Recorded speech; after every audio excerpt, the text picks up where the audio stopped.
Salut les loulous et bienvenue dans le jour 4 de cette semaine spéciale Fenty Beauty. Je prends 2 semaines de vacances, après je vous le dis tout de suite. Je n'en peux plus. Le look du jour sera effectué avec la palette numéro 5, qui est donc la 5 Peach. Ouais, je joue un peu la facilité aujourd'hui, je vous le dis. Voilà, il est tôt, j'ai la gueule verte sur la vidéo alors que ça va très bien, mais bon, bref.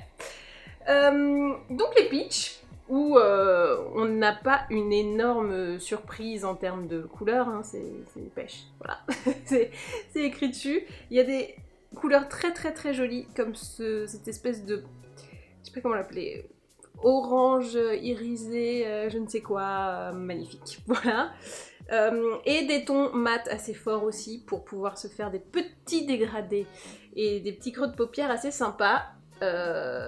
Bon, il y a aussi des foncés, mais bon, moi je vais partir sur de la simplicité aujourd'hui. Je suis au bout de mon slip. Pour commencer, je me maquille le teint et j'ai vraiment besoin d'un reboot. Là, c'est... Voilà. Je ne sais pas, écoutez, je suis plus fatiguée aujourd'hui qu'hier, c'est très pas logique, mais on peut compter sur le dieu du make-up pour arranger tout ça. Merci Reboot, ça va déjà mieux. Je prends maintenant ma Primer Potion. Voilà, la meilleure base du monde. Je pense que je vais faire ça. Je vais mettre un truc élu meilleure base du monde par moi-même. Pour l'anti-cerne, ce sera toujours le Fit Me de Maybelline. Hop, je mets bien dans le creux.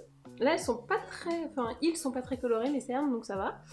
Et le pinceau, c'est encore le Concealer Buffer, je ne sais plus le numéro, je l'avais donné la dernière fois. Voilà, 142. Et ça imite la pulpe du wad. Avec ça. Oh là là, j'ai l'impression de me faire tripoter le cerne par quelqu'un d'autre, tellement ça imite bien. Parce qu'un jour on pourrait faire un quiz, tu sais. Tu maquilles quelqu'un, tu dis ferme les yeux, tu fais pulpe du doigt où ça, et tu fais ah, lequel est vraiment un doigt. Titre. Je poudre avec la No Filter, donc on sait comment elle s'appelle, de NYX, et c'est un pinceau plat pour le teint Zoeva qui normalement sert au fond de teint, je crois. Rose Gold, Luxe Face Focus numéro 114. Ouais, aujourd'hui j'ai décidé de vous donner des numéros de pinceaux. En fait, ceux que j'utilise tout le temps, comme ça au moins. Petit blush maintenant avec le pinceau Highlight 105 de Zoeva. Oui, alors highlight, voilà. Mais en même temps, qui met un highlighter avec un pinceau aussi énorme? Faut vraiment avoir une très grosse joue, quoi. Pourtant, les miennes ne sont pas petites, mais là, c'est énorme, quoi. Alors beaucoup m'ont dit, tiens, t'es en détox d'highlighter.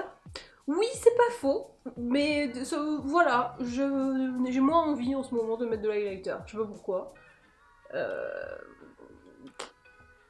Écoutez, on a nos périodes, hein, on est comme ça. Je ne suis qu'une humaine, après tout.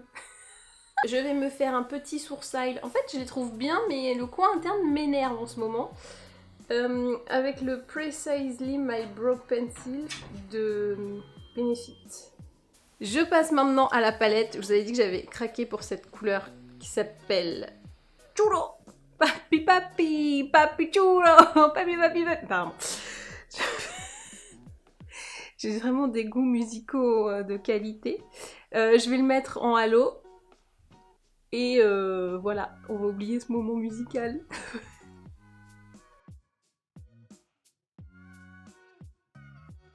Comme vous pouvez le voir dans la palette, il n'y a pas vraiment de couleur foncée, donc pour faire un creux de paupière, etc., c'est un peu compliqué. Donc ce que je vais faire, parce que l'idée c'est de s'en tenir à la palette, je vais prendre ce fard qui est irisé, donc pour un creux de paupière c'est pas vraiment possible. Normalement les creux de paupière c'est plutôt avec des tons mat, sinon ça fait un peu bizarre. Je vais prendre donc cette couleur qui est foncée mais irisée et qui s'appelle High Pumpkin. J'ai pas de chanson avec ça, vous inquiétez pas. Et je vais le mettre en ras de cils, mais un ras de cils un peu épais pour essayer de faire un petit dégradé.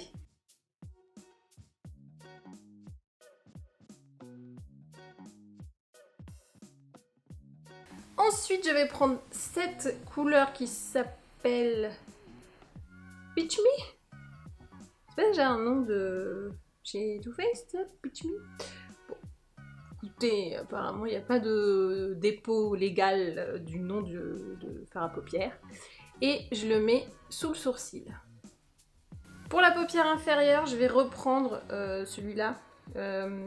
High Pumpkin. Ouh là là. La chute de palette sur sweatshirt blanc, c'est pas terrible ça. Hop, donc High Pumpkin en dessous, tac. Je peux utiliser le... comment il s'appelle? Shooter Shot. Je sais pas trop quoi en faire avec ce que j'ai fait là pour le moment.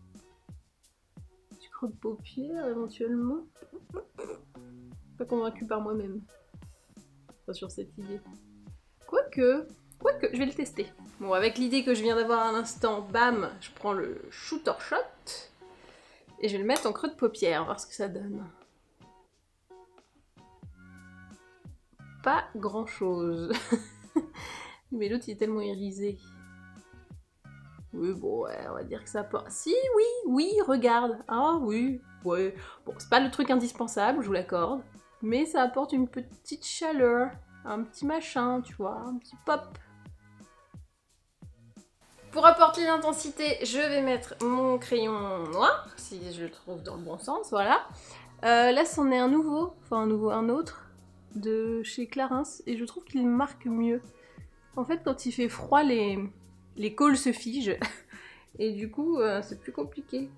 Alors que quand il fait chaud, ils sont bien mous, et ça transfère mieux. Par contre, ça me fait toujours pleurer, hein, le col, ça... Le mascara, c'est toujours le Wonder... Merde, non. Wonder Perfect 4D de Clarins, c'est ça. Je finis avec la bouche, c'est le Game Changer des demi-mat de Huda Beauty. Je mets demi-mat parce que trop mat... Je cherche une blague, je n'en ai pas. Tadadam. Voilà. Je disparais. C'est bon, j'ai la blague. Un demi-mat. C'est un mat? Non? Ok. Et voici donc le look final. Alors, je vous remonte avec la petite palette des Peach. Ah, je vous montre de plus près. On est sur un dégradé de ton peachesque, hein, on peut le dire. Mais finalement, cette palette qui, je pense, était une évidence, eh ben, elle est pas si évidente. Je m'explique. Les couleurs sont hyper belles, mais prises séparément, je trouve. Parce que pour faire un maquillage entier, vous voyez que ça manque quand même de nuances. On est un peu... Elles sont toutes sur le même plan, c'est que des couleurs moyennes en fait, et il n'y a pas de quoi se créer de vrais contrastes. Du coup, bah, je suis un peu mitigée. Je trouve c'est vraiment... Les couleurs sont très belles, mais c'est une palette d'appoint, vous voyez ce que je veux dire? Donc bah, très bien, je pense qu'on a toutes plusieurs palettes où on a des fards noirs, mat et des taupes, etc. pour pouvoir se faire des creux de paupières et compagnie. Mais bon, voilà, c'est un petit peu dommage. J'ai pas utilisé cette couleur qui est très belle, mais c'est un peu le même principe, quoi. C'est-à-dire que c'est une très jolie couleur moyenne irisée, et voilà, faut autre chose pour accompagner. Et c'est pas dans cette palette qu'on le trouvera, malheureusement. Mais ce sont de très beaux fards à paupières. Pour la bouche, je suis plutôt satisfaite de ce demi-mat. Ce mat, donc. Toujours pas, vous l'aimez pas, bon tant pis. Je vous redonne sa teinte, c'est Game Changer. Voilà! Cette vidéo est maintenant terminée, n'hésitez pas à me dire dans les commentaires si ce jour 4 vous séduit ou si justement vous êtes plutôt déçus par ce pêche qui est finalement pas très original, puisque c'est vrai qu'on a eu plein de palettes pêche, ou si au contraire ça vous confirme votre amour de la pêche. J'ai beaucoup trop de blagues qui viennent avec pêche, faut que j'arrête. Et je ne les dis pas parce que on sait de quoi ça parle, voilà. On s'arrête ici et je vous donne rendez-vous demain pour le jour 5. Et alors là, c'est vendredi, c'est Friday Rare. Et ben voilà. Et ben maintenant, à vous de jouer.